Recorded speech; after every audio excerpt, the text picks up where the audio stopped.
are so excited to be back with season 2 of A Writer's Journey. And what better way to mark this milestone than with a very special guest, Anton Hur, one of the most celebrated literary translators from Korea, known for bringing an extraordinary range of Korean voices to global readers.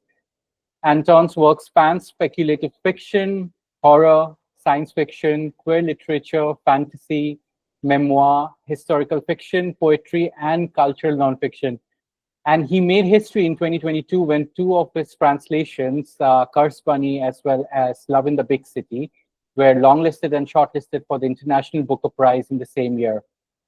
Today, we'll be talking about his incredible journey as a writer and translator, and his approach to craft global collaborations and the future of literature in translation. Thank you so much, Anton, for joining us today. And welcome to Ink and Quill Collective. Thank you for having me. Anton, before we dive into your work, I would like you to give us, our audience, a brief introduction to Korean literature, maybe a glimpse of its recent evolution, its key themes, or what sets it apart for you as both a translator as well as a reader. Sure, this is a huge question. Korea is not a big country, certainly not compared to India, which, in all fairness, India should be. I remember when Arunava Sinha, who was an idol of mine, when we were on a panel together once, I think, and then he said something to the effect of, if we regard the European Union as a continent, then we should also regard India as a continent in terms of language diversity, cultural diversity, population, and it makes a lot of sense. We think of Europe as this union of nations, which it is, but we think of India as like this one monolith, unfortunately. And so compared to India, everyone is smaller. Certainly Korea is much smaller, but it is a language spoken by, if you count North Korea, I believe it's something like 80 million people. So it's not a small language. And because we have a particular history when it comes to language, we have Hangul, which is our unique writing system, which anyone can learn basically in a day. A lot of people learn Hangul in a day. And the other thing is also the fact that we invented movable metal type. So I always say that, Korea invented the book.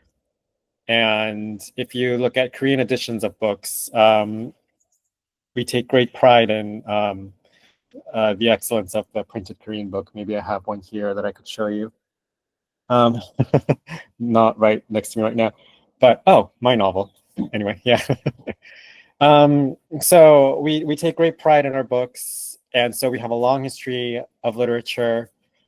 Thank you. This is the Korean edition of Toward Eternity. Yeah. Yeah. Beautiful cover. It's translated by Bora Chung in Korean. It has we use the best quality paper, we use the best quality printing, everything. So Korea takes great pride in our books. The overarching themes of Korean literature nowadays, I think, have to do with living in a hyper-capitalist neoliberal society. And it's something that Bong Joon-ho, the Academy Award-winning movie director, said once, that we all live in the same country, and that country is capitalism. And if you look at the very successful Korean cultural products, say in movies or television, Parasite or Squid Game, for example, these are all narratives about capitalism gone wild. And so South Korea is definitely that. I believe that is the overarching theme, how capitalism dehumanizes us, how it distorts so much of our humanity and our desires and our way of life. And so I feel like that's the key theme. And it's not so much as what sets it apart for me as a translator or reader. I feel like this is the narrative, because we all live in the same country that is capitalism. I feel like people around the world can understand what Korean narratives are trying to say. And I believe this is reflected in the popularity of especially K-drama, which is a narrative form and which has a lot of subtle commentary on the dehumanization of capitalism and the redemption of our humanity despite those pressures. Yeah.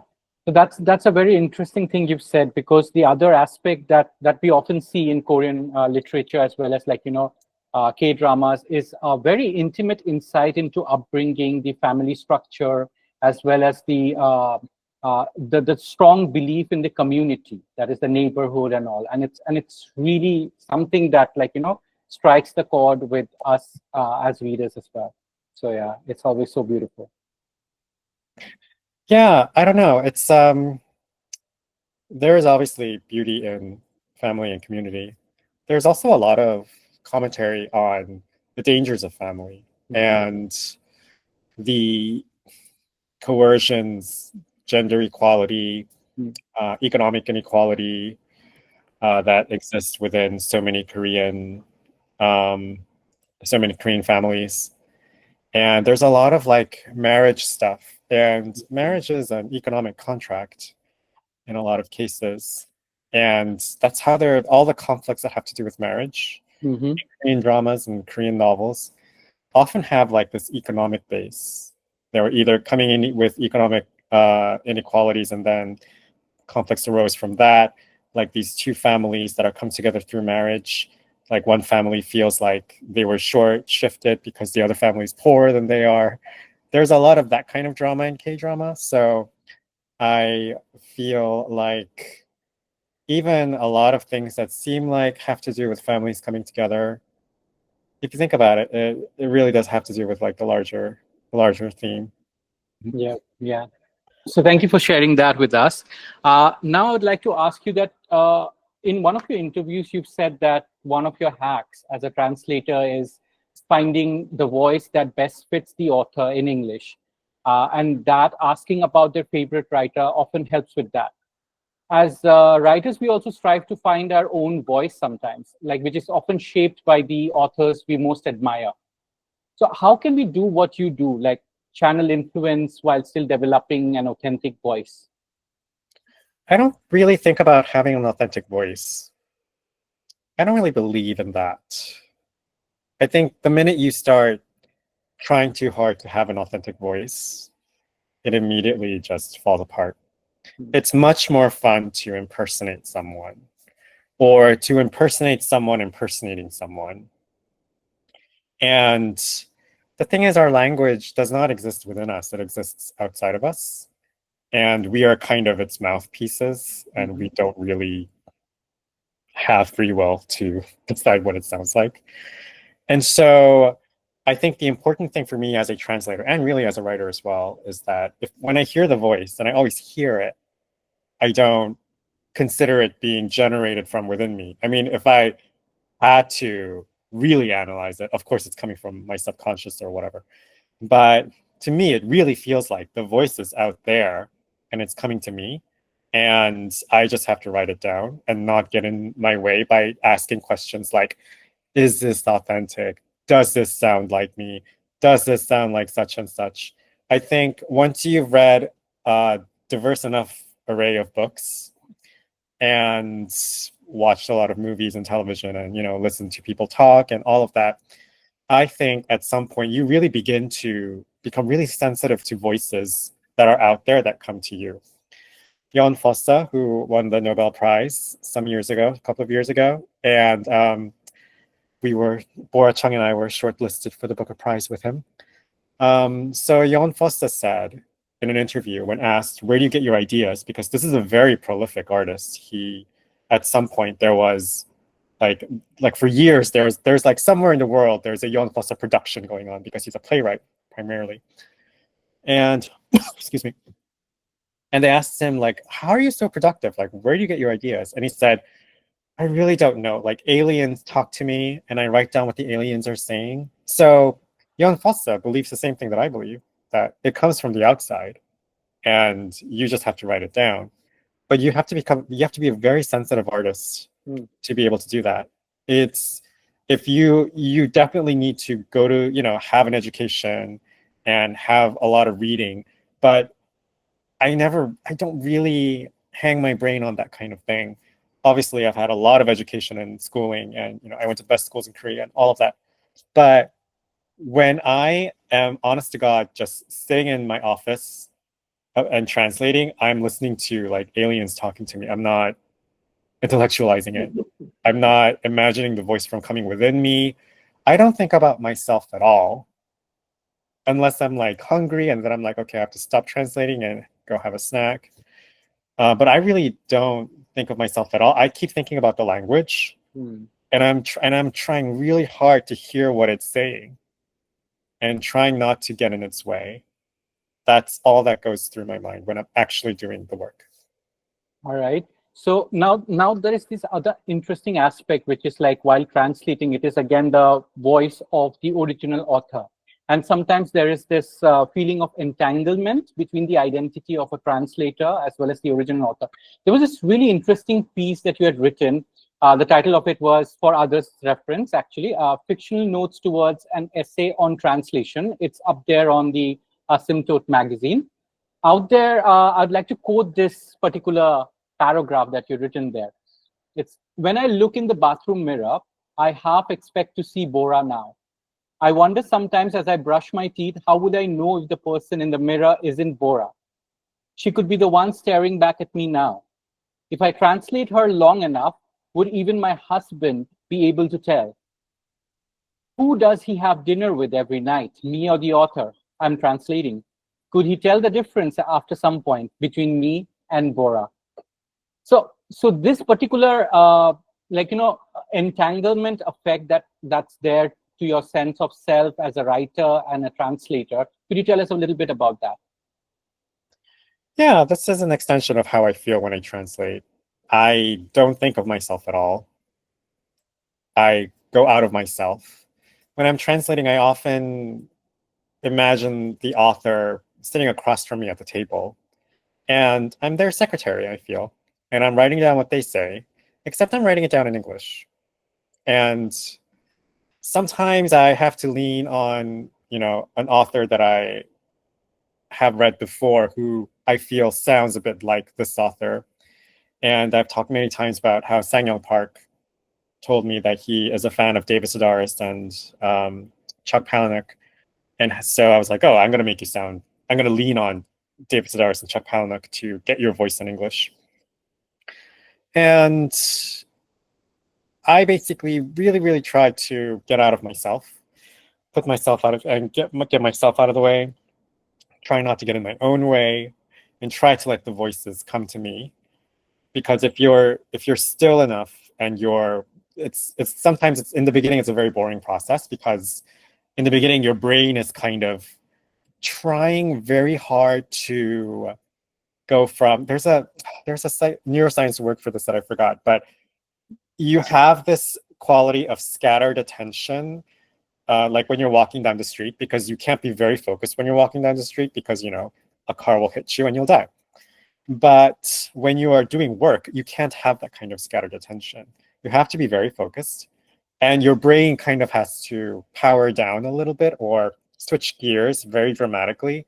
And that's why it's so hard to get started on work, because it's physically painful for your brain to switch gears. It's called the anterior cingulate cortex, I believe. Like there's a part of the brain that literally feels pain when you try to sit down and do work. And so there is a period where I'm so bored. This is physically painful to be bored. I want to look at Twitter. I want to look at Blue Sky, but I'm not going to, because I have to listen for the voice. The voice is coming to me.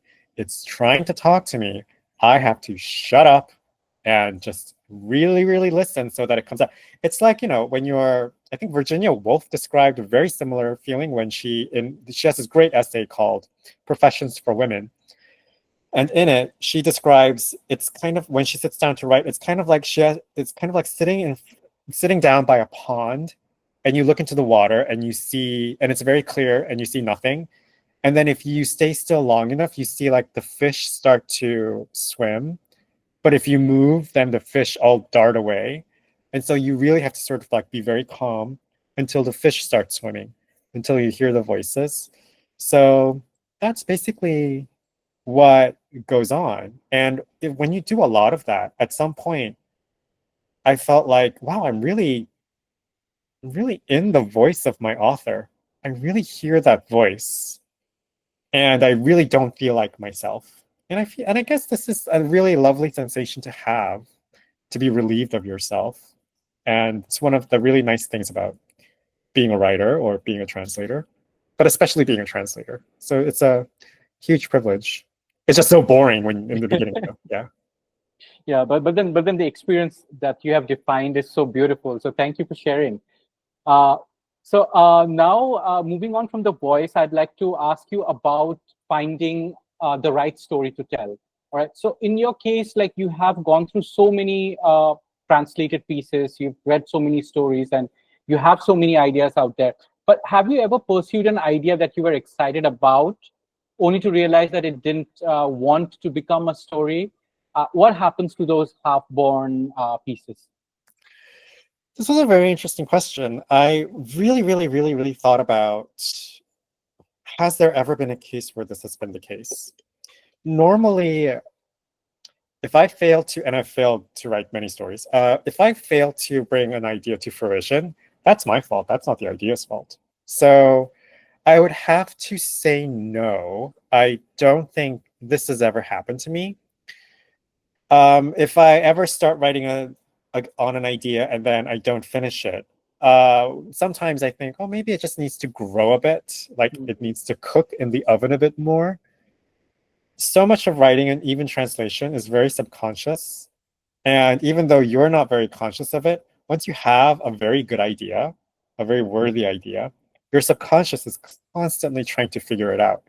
So, which is why, no one has watched Mad Men anymore because, but in one of my favorite TV shows, Mad Men, there's something that Don Draper says where he said, if you have a problem, where Don Draper is like, if you have a problem, think about it really hard, and then stop thinking about it, and then go to sleep. And when you wake up, the solution will just magically rise to the surface. So true. Yeah, that's because your subconscious is working on the problem because you've thought so hard about it. And while you're dreaming, your brain kind of like goes, okay, let's, here's a metaphor. It's like, when they found the benzene molecule, the snake biting its tail. Yeah, I forgot his name, Kukele. So that, he thought about the problem and thought about the problem. What does the benzene molecule look like? And then in his dream, while he was sleeping, he saw a snake biting its own tail. And he was like, oh, it's a circular molecule. So yeah, I think if you ever have a problem like that, really think about it and then forget about it. And if this idea is really worthy of you writing it and you pursuing it, then it will come back to you. Otherwise, it wasn't real. Don't fret about it. It wasn't worth pursuing. I think Stephen King was asked, do you keep an idea notebook? And he was like, no, if the idea is worth pursuing, it will stick around. And I'm like, that's very true. I still keep an idea notebook. I do too. Like that, because sometimes you just want to like jog your memory a bit. But I completely understand what he means by, yeah, if it's a worthy idea, then it will keep bothering you. It will keep bothering you, and that's just a sign of your subconscious, still trying to solve the problem. Yeah, true that. And also, I think this similar exercise can help when somebody is stuck with a writer's block or something, right? So out here, we often mention that. So yeah, I mean, like this is a great suggestion. So now we'd like to talk about your writing process. And when it comes to, you've often spoken about how you value good language and style over plot suspense, how language itself can sustain premise. In fact, through your past interviews, I was introduced to this Japanese genre called Shishosetsu, which is basically plotless novels known for their beauty and emotional depth. Do you think fiction today should slow down and care more about the language, and particularly like writers who write speculative or science fiction, which is very considered as a very plot-driven genre, should they focus more on this, and what sort of exercises would help them develop this? I absolutely love plot-driven fiction. I think it's so wonderful to read, whether it's romance, historic fiction, science fiction, fantasy. If it has a really great story, I love that. So I do not want speculative fiction authors to not think about plot. Um, I There is this really funny thing that Bora Chung, author of Curse Funny, there is this really funny thing that Bora Chung once said in a. She was a judge for a science fiction contest here in Korea. And excuse me, and she was like, in her judges' comments, like for the overall competition, she said, I've read many entries for this competition, and I think that science fiction writers of Korea today think a lot about the science of science fiction, but not so much the fiction of science fiction. And that was like such a shady way of saying, like, wow, you guys are really bad writers. I just thought that was just really funny, a very nice way of her to say that. And so, but ever since I saw that comment, I was like, oh, like, there's no excuse for science fiction not to have its beautiful authors, right? So you should think about language and the interaction of language. I think plot is very important. And I mean, but I also love the shishosetsu novels, like the Japanese novels where nothing happens, or the novels with no conflict. Oh God, like Matthew Salisis, who is absolutely brilliant author. He created this entire Twitter controversy inadvertently when he was like, you don't have to have novels, like you don't have to have conflict in fiction, and everyone was like trying to kill him or something. It was very strange.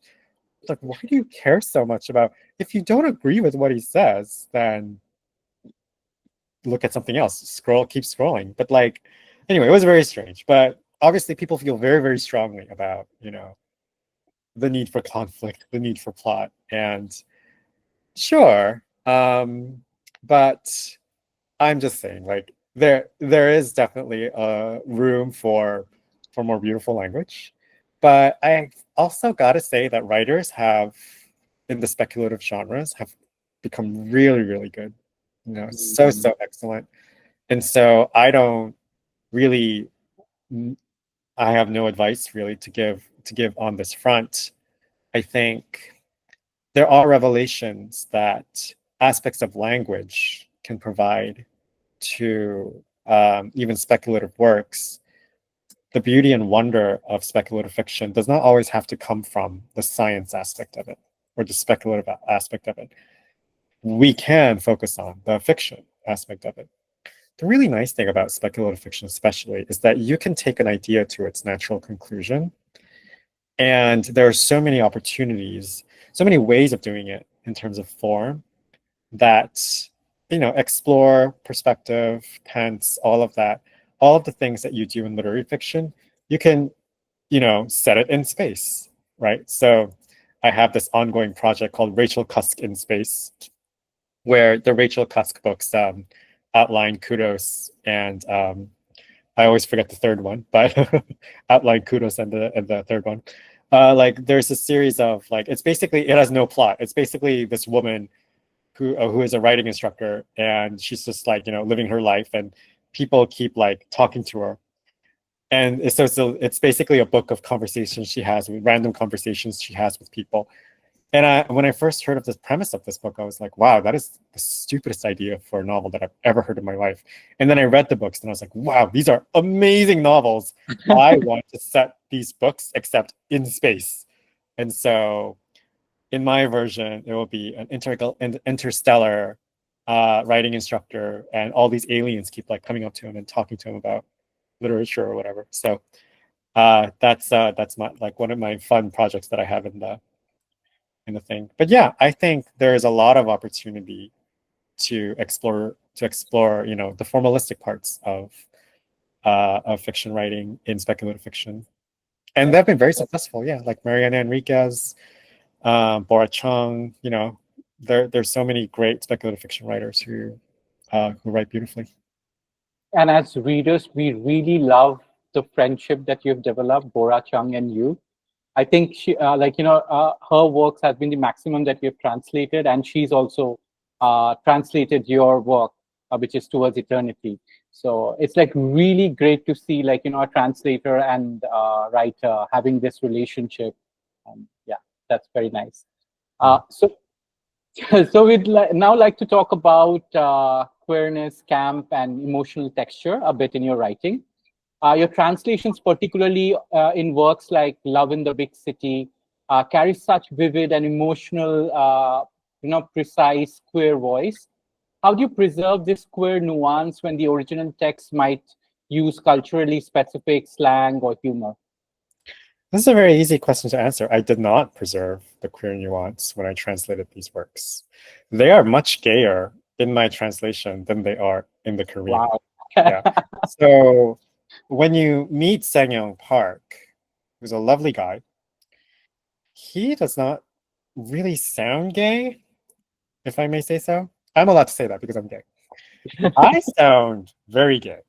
People know immediately that I'm gay, whether I'm speaking Korean or English. I feel like it's easier to clock when I'm speaking English for some reason, but people are like, oh, he's probably gay, or he is gay, yeah, when I'm speaking. But with Sang-young, it's like, if he didn't have a beard, people would be like, why is this straight guy writing about gay people?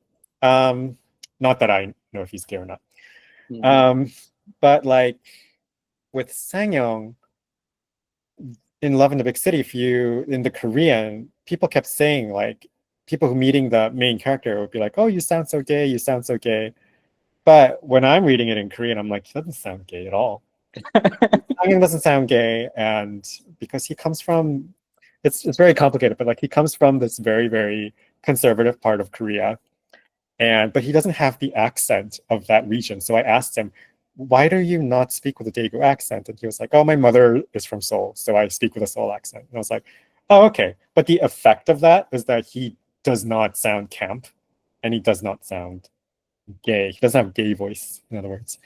And so I was like, well, I'm not going to translate like that. This is a gay character whom everyone says he sounds gay. So I'm going to make him sound really gay in English. So I did not preserve the queer nuance. I put it there. Like it was not so extant in the source. I put it there. Chris Bunny, Bora, I guess there's certain things about Bora's experience that I can't really talk about because that's her story and that's her privacy. But Bora has a very, very, very excellent, sophisticated understanding of queer dynamics, queer theory, and queer narrative. And so for me, I feel, if anything, Bora sounds gayer than Sang-young. And so, and there's something about Bora, when you meet her, she, her sense of humor is so just like, I don't know, she's a really funny person. I guess that's what Oh yeah, yeah. I remember watching that video where she was holding the book like that, like in one of your interviews, joint interviews. I was like so funny, but like, yeah, she's a really sweet person, and I highly recommend people to watch that interview. Yeah, yeah. So she's a really funny person, and she also has like a very, very how do I say this? Catastrophic mind, where she's like, oh my god, horrible things are happening, and horrible things are happening. But then she's also very funny. So there's this horror and humor that's like this in her work and in her voice and in her person. And I think a lot of that is very queer coded for me. And so I loved bringing that out in translation. But I do love queering things. I do love taking away binaries. I do love putting contradictions into translations, into voices. I think this is what, to me, that's what a queer translation looks like. And that's what queer writing looks like. It's a constant interrogation of binaries, constant interrogation of borders. To be a translator is to be very queer, whether you're straight or not. So yeah, that's what I believe. Yeah, that's really good and incredible. And the best part about Love in the Big City, which is my personal favorite, is part 3 of that Mm. story. My heart just went like high up in the sky. There was this really beautiful intermittent use of he and you when you were referring to the narrator's boyfriend Kyuho, Mhm. and it was such a powerful turn. It's almost like the voice was turning inward, collapsing inwards. And I'd like you to speak about this choice of style. And was it part of the original, or was it like a choice of you as a translator? I pride myself on being a very, very accurate translator. So if it's something like perspective, POV, then it must have been Sang-Young. He must have written it that way. The thing about part 3 that I remember the most is the fact that it's set in Bangkok. Yeah. Um, oh, actually, No, parts of it, because yeah, it was parts of it. really, Yeah, yeah. part 4 is mostly set in Bangkok, Yes, and there are parts of Ul part 3 Habibi. that are Yeah, set in yeah. Bangkok. Yeah, and so for me, I think I was more focused on like, oh my God, Bangkok, that's where I grew up. And so this is so special for me. And so I'm like lovingly describing all of the rooftop bar and all of those places. And perspective shift is really super interesting to translate into because Korean is what is called a null subject language. You can cancel the subject and the sentences are still grammatical. English, you cannot cancel the subject and have a grammatical sentence. So a lot of the times, pronouns, because they're mostly in the subject, pronouns are invisible. So it's not clear if he's talking to you or if he's talking about him. And sometimes you just have to make a choice. I'm fairly certain I got everything right, like how Sang-Young, because Sang-Young is very, very, very deliberate. He is not an idiot savant at all. He is, he knows exactly why he does something. And I'm very, very intent on making sure that I understand what he's trying to say, what he is saying. And if Sang-Young does something that I consider odd, I'm like, I really ask myself, why did he do this? Because he did this deliberately. He cannot have done this. This is not a mistake. Yeah. Because sometimes you can tell if something is a mistake, but with Sang-Young, it's never a mistake. It's like, no, he did it this way because he intended it to be a certain way. And so I think he was exactly going for that collapse. If you think about it, the book starts out as, I mean, the book sounds like autofiction, but it's not. It's really not about Sang-Young, but it sort of presents itself as autofiction sometimes. And so there is this thing that he does where he's like, this is fiction. It's not about my life at all. No, actually, this is autofiction. It's all about my life. And then he collapses that binary by the end of the book. And basically, by the end of the book, it's like, it's not autofiction, but it is very autobiographical. What is autofiction anyway? What is fiction anyway? And so that's kind of like the queering dynamic that Sang-Young is going for. And hopefully I've captured that. And that's what any kind of pronoun use like that, where the third person kind of merges with the second person, that's definitely, yeah, it's a hallmark of Sang-Young's work and queer literature everywhere. And very beautiful one. Right, really. Thank you for translating that and bringing it to us. It's like really beautiful. So I would also like to talk about the fantasy genre that you've worked on. So you've worked on Blood of the Old Kings, which is right there, and it's a beautiful book. I wanted to understand, like, considering that the Western conventions of fantasy is pretty strong out there, did you face any challenges in terms of, like, linguistic or world building? Finally, someone asked this question because, like, Arjun, you're literally the first person to ask me, like, to notice that, oh, this is actually Western fantasy. Like, what is like? Yeah, so it's hilarious because it's written in Korean, but it's not set in Korea. These people are not Koreans. They're not even speaking Korean. It's just that we're reading them, when we're reading it in Korean, we're reading their translated words. that have been translated from like Imperial or Arlander into Korean. So and and one of them is like a dragon, and so like what does a dragon sound like when it's speaking Korean? Like, what is a dragon supposed to sound like when it's speaking in English? Like that, those were the kinds of things that we would talk about in workshop, because I had this workshopped. I think I had a workshop twice. And yeah, so that was really fun, because every time I made someone sound like someone, or I would hear their voice coming from the ethers, I'd be like, why do you sound like that? Like, why do you sound like that? Like, why do you have a British accent? Like that, yeah. Like Britain doesn't exist in this world yet. Yeah. There was a lot of that. And sometimes it'd be like, no, you should sound like this. And I can't explain why you should sound like this, but you definitely sound like this. And it was interesting. I think in Blood of the Old Kings, like there are 3 point of view characters, right? There's Aran, and there's Ariane, and there's Cain. Yeah. And I remember for Ariane, it was so difficult because she's a teenager, but I don't want her to sound like a teenager, a Gen Z girl, because that just would not make sense in this context. At the same time, I don't want her to sound like Laurent. I keep calling Laurent Aran for some reason. I have a friend named Aran. So Laurent. And so with Laurent, I was like, okay, you should probably speak with a higher register, because she starts off the book after she's named princess by the dragon. And then, eventually she becomes something else. No spoilers. Yeah. But yeah, so I thought, well, Laurent should have a higher register. And so that was so much fun, like figuring out what everyone sounds like.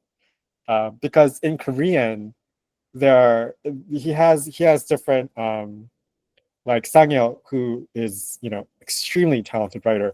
He just made everything so immediate and so visually rich and vivid with so few words, because the book is basically like a movie script. Like there's no description really. There are no long passages of description. It's all action, all dialogue. And so you're like, how is it that I can imagine this world so vividly in my mind? And how is this book so immersive when I don't even know what this person necessarily looks like? And it's really, really interesting how he did that. And I was like, how are we going to emulate that? And that was like a huge challenge, but it was so much fun, just like coming up with like the energy for this book, really. Not even like a voice, but like an energy, like, oh, it's going to be faster, it's going to be like more violent, it's going to be more sexy, it's going to be like all of these things. And I had so much fun translating this book. Like people ask me, like, what is the favorite book that you've ever worked on? And I know I should say Cursed Bunny. I know I should say something. No, it was Blood of the Old Kings. It was so much fun, you guys, like as a translator. And I hope that fun translated into. Yeah, it did. It did. Yeah. It was a really great read. And I guess the second book is already out. Oh no, it's coming out. It's coming out. God, when is it coming out? Like they tell me things, but I have so many books coming out that it's like in the fall, September, I think. All right. Yeah. All right. So yeah, so we are looking forward to the second book, and I'm guessing this is a trilogy, right? Yes. Yes. Yes. Awesome. I'm in the middle of translating the third book, actually. That's nice. And yeah, I'll be very sad to see it end. Well, you'll definitely find a lot other worlds to conquer in the fantasy genre, and we look forward to all your works. Now, I'd like to talk about this style that you have used in your short story, which is called Missing. So for others, if you ever need reference to that short story, I will send the link on our group. But in this, you've used this minimalism style out there, where you sort of like use past scenes like phone calls, packing, and then there is this Korean consulate interactions. It sort of creates a kind of emotional drift and formal absence. So how did you decide, where to withhold detail and where to let the emptiness sort of do the work in that short story? I just hate words so much.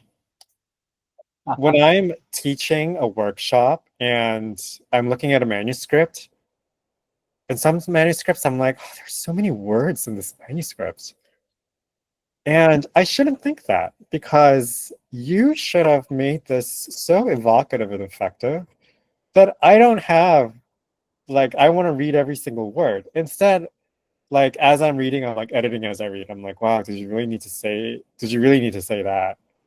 Like, I'm totally for, weaving things with language, and like, I'm not a militant minimalist by any means, but I think with a short story especially, like, every word has to count. With a novel, you have a bit more of a leeway, because with a novel, it's more about tapping into the rhythm than conveying information through every single word. But with short stories, it requires a much higher degree of focus. Every single word should count. It's called a short story, like, it has it in the name. So you only have 5,000 words to do it. So do it in 5,000 words. Whereas sometimes so for Missing, it was really funny, because like, so the premise of Missing came to me in a dream. I had this dream where at the time, a friend of mine was on exchange to Chile, because he's a Spanish major. And I had this dream where he was just like taking care of this person's house, and that person wasn't there. And the house was a mess, but he was like making sure that the mess was exactly the way that it was. And in the dream, I'm trying to convince him to come back to Korea. I'm like, what are you doing? Like, you have to come back. And so I woke up from the dream, and I was like, oh God, I have to tell my friend. So I told my friend, and my friend was like, oh my God, like, how did you know that because when he picked up the phone, he was like, how did you know that I almost died today? And I'm like, what? And he's like, he was almost hit by a car that day. It was a very strange like moment. So I was like, okay, I'm going to make this into a story. And because there's something there. And so, yeah, but for the stylistic parts of that, for it being minimalist, I wanted every single word to count. And after I got to a point in that story, I was like, I don't want to explain what's going on. I don't want him to get to the bottom of something. This is not a novel, it's a short story. It's a mood, it's a vibe. And then it's over. He only has to learn one thing about himself or the world, if he learns anything. And so that's really well. And so I was like, oh, it's actually very short. Oh, well. And I could not sell it for, I believe, 20 years. It took 20 years to sell that story. Yeah. Well, I think that's encouraging for most of our writers out here, because we all struggle, like, pushing our work to some magazine or the other. Is that encouraging or discouraging? It's encouraging. It's encouraging, sort of like, believe in your story, and keep sending it. It'll definitely find a home. So yeah, thank you for sharing that. All right. Now okay, by the way, audience, we'll soon come to the Q&A section. Please do keep your questions on the chat box, and we will address them. And now we will talk a little bit about collaborations. So at Ink and Quill Collective, we truly believe in collaboration, like between writers, both new and experienced, and across different roles like translators, authors, or illustrators, booksellers, etc. In that spirit, I really want to ask you, as a writer who has fostered such a strong sense of community through collectives like Smoking Tigers, very interesting name though, and what might a truly global cross-language writers collective look to you? A lot of gossiping. A lot. Gossip and the Whisper Network is so important to community and collaboration between authors. Publishing is incredibly insular. Maybe not so much in India, but in the Anglosphere, the parts of the Anglosphere that I'm more used to. I know India is part of the Anglosphere. In the parts of the Anglosphere that I'm more used to, like, for example, the United States or the United Kingdom, they are so like this. Like, there's so much gatekeeping. There's so much like information that you're not privy to. So if you know anyone that has any kind of tiniest sliver of information about any editor or publishing house or whatnot, you know, befriend them and then you exchange information. Like this is and so with writers collectives, like for example, like I'm in a couple of workshops, and these workshops actually act as translator collectives. And we do workshop our material, but we also have like most of like half the session, at least half the session is just gossiping and just like exchanging information with each other. Like, I'm about to submit something to this publishing house. Does anyone know anyone in that publishing house? Does anyone know who might like this kind of writing? Because I'm working on this kind of writing. Yeah, there is so I think that kind of willingness to share information, it's a very dangerous thing, because you know there are people who just are not very discreet, or who don't understand that certain things have to just be kept between you two, just for you to know and not tell other people about. And if you have a reputation for, you know, blabbering other people's secrets, then no one will give you any information. Like, it's a very delicate balancing act. Some information is semi-permeable. Like, I don't want everyone to know about this, but I want the people who need to know about this to know about this. And so sometimes there's that kind of information that you want to put out into the world. Yeah, so it has a lot to do with that kind of network when I think about collaboration in translation and authorship. But like publishing now, like you can write a novel on your own, all alone, in solitude, without anyone's input, and it's totally fine. But if you want to publish something, publishing is highly collaborative. And with my novel Toward Eternity, famously, like, you know, my editor took out like entire chapters, and I wrote for her entire new chapters and changed the plot a lot to accommodate her notes, because she had very good notes. Like, she would give me like, shouldn't, like, I feel like this should happen over here. I feel like this person should be thinking about this, but I'm not quite sure how they would do this. And I think about it and I'd be like, oh, that's a really good point. This is how we're going to do it. And so publishing is very collaborative. Writing is solitary, but publishing is collaborative. So if you're not ready for that, then, you know, I mean, you don't have to publish your book. You can just write it, and that's fine. But if you want to publish your book, then you have to be ready to play ball. All right. And also, when you talk about this workshops that you've conducted for translators, I want to ask this question, which is, do you think it's possible for a translator to mentor someone working from a completely different source language? Oh, please, I do it all the time. Oh, you do?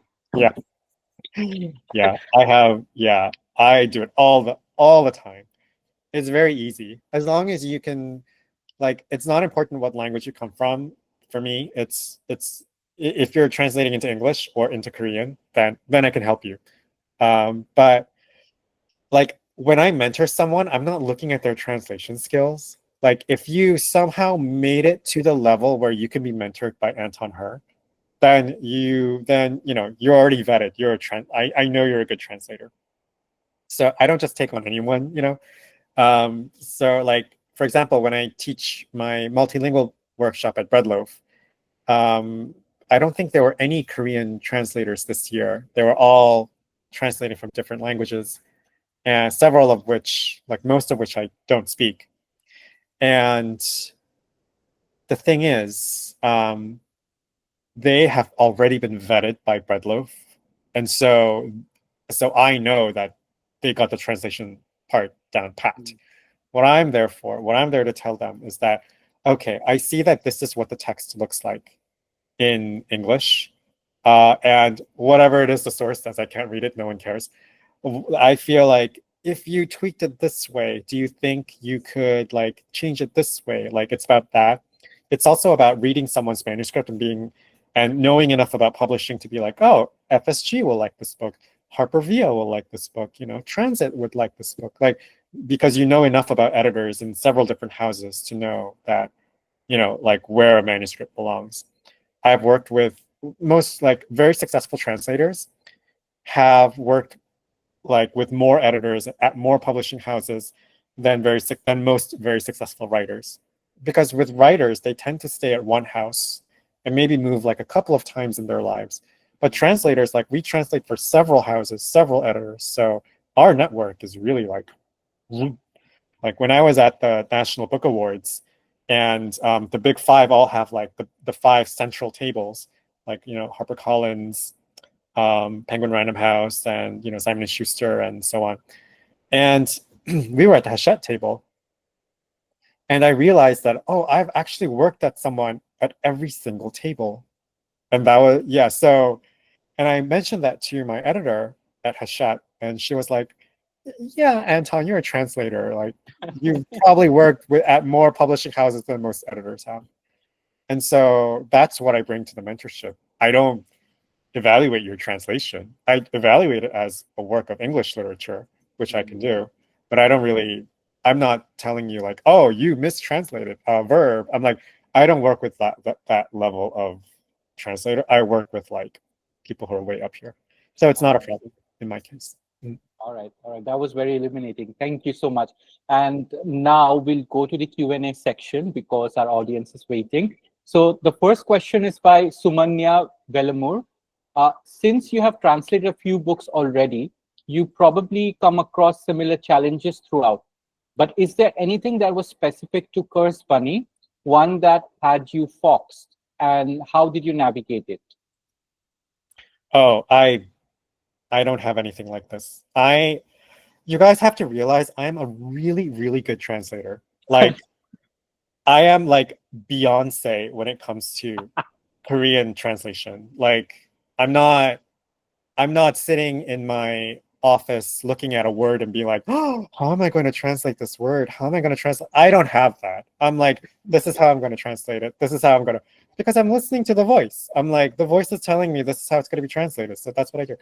And so with Cursed Bunny, it was so like, I think I did that in like a month or two or something.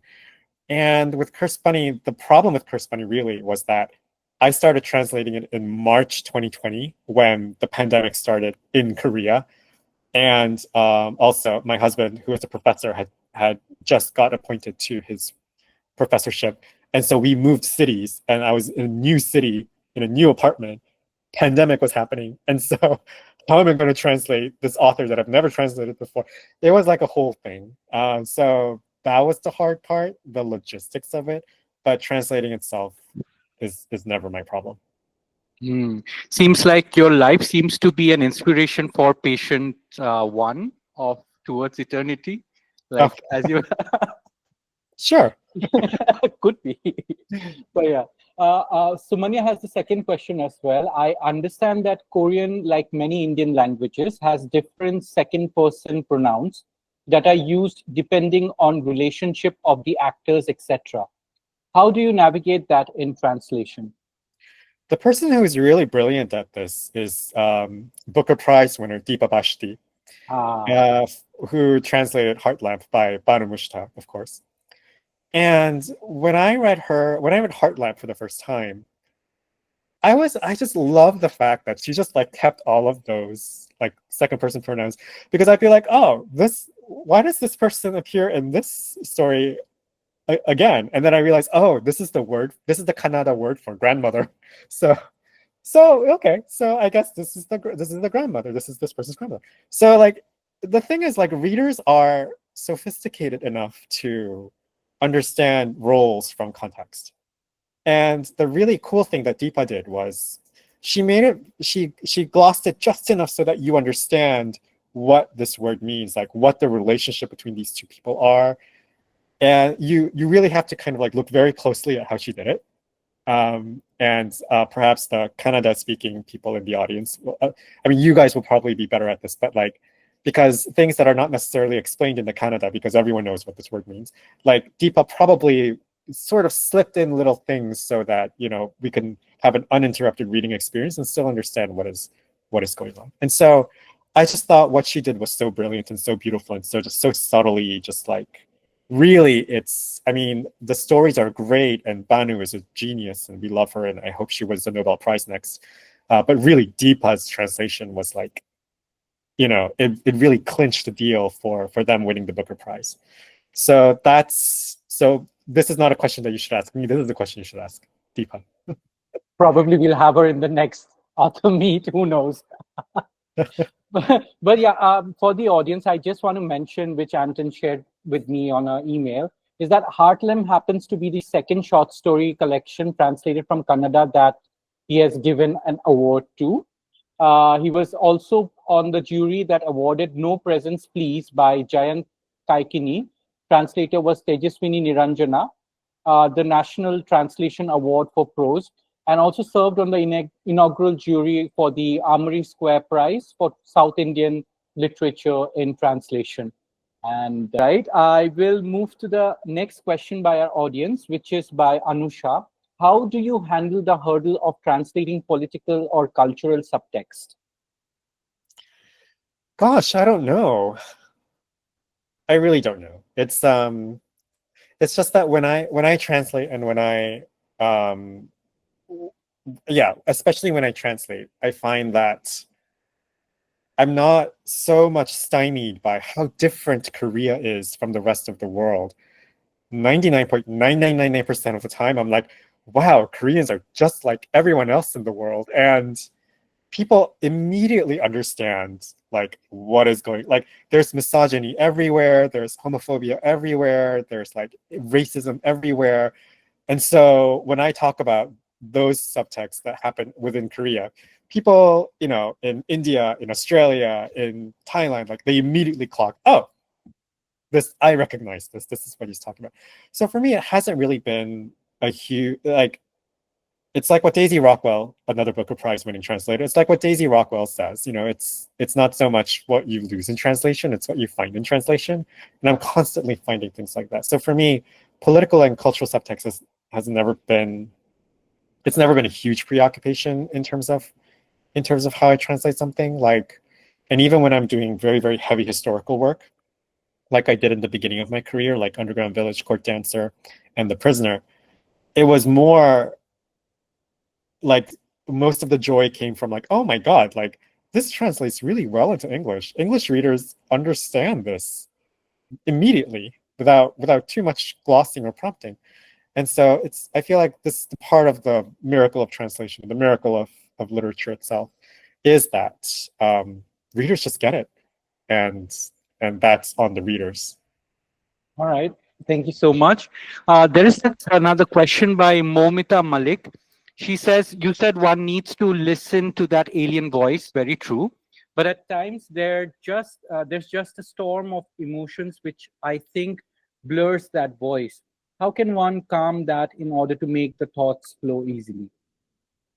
Yeah, so this is part of the boredom, the, you know, your mind, your street mind trying to calm down into your desk mind, I feel. And you kind of have to set your emotions aside somehow. So I have this thing where it's so silly, but I don't know if anyone remembers Tanya Harding and Nancy Kerrigan's whole thing during the Winter Olympics, but someone asked Tanya Harding, not Nancy Kerrigan, but Tanya Harding, hey, so like, how do you, there's so much turmoil in your life. How do you forget all of that emotional stuff and just, you know, concentrate on your skating? And Tanya Harding was like, well, my therapist taught me this thing where I tree it. So you basically touch a tree or something that is outside of the arena and then put all of the worries there. And then you come into the arena and then you just skate. And you don't think about all the things that are worrying you. And so you just basically have to figure out a way to transition into that mode. And this really interesting TikTok video by this Cambridge undergraduate of neuroscience, a method that she suggested was to splash your face with cold water, because that sends a signal to your brain that you're going to sit down and get started on working. And so maybe when you get to the office, you splash your face with cold water, and then that will send like an electric signal to your brain that, oh, you're going to start working. Like let's try it. I haven't tried it yet. I have other methods. Basically, like, I don't know, I eat something in front of the computer, but like everyone has like a different ritual. But that's the method that she suggested, and she's a neuroscience student, so maybe we should listen to her and not me. So there are a few more audience questions, but I think we'll have to wrap it up here because we've crossed the hour deadline. And I'm very sorry to everybody else whose questions I could not address here. But Anton is always available. And so, yeah, that brings us to the end of today's conversation. Thank you so much, Anton, for being around and sharing this lovely insight across different aspects. Thank you so much. And for the others, if you can all come on the camera so that we can take a group picture, quick snap. Are you ready for it? 1, 2, 3, smile. Thank you, Arijit. Thank you, everyone at Ink and Quell. Have fun listening to the aliens. Absolutely. You have a good evening ahead. Bye. You too. Bye.